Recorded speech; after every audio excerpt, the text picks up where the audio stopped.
Kızılgül'den ruhsarı devri astılar.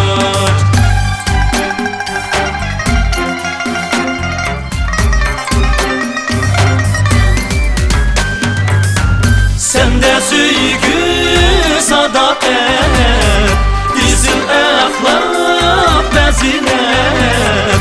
Sefer küçük bedende taptın yine kemalet. Vay taptın yine kemalet. Aşka kızı kuş çırak, aşka kızı 15 günlük dolun ay, aşka kızı Kısletimden zoklunup sana mengü yar bulay. Vay sana mengü yar bulay.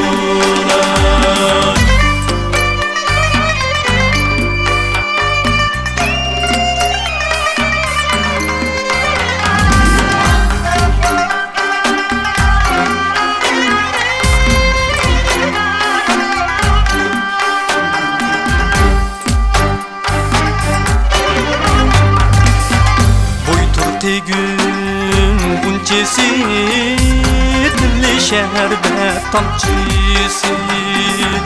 Keşte tikip gül çeker çiçek olsa halkısı. Keşte tikip gül çeker çiçek olsa halkısı.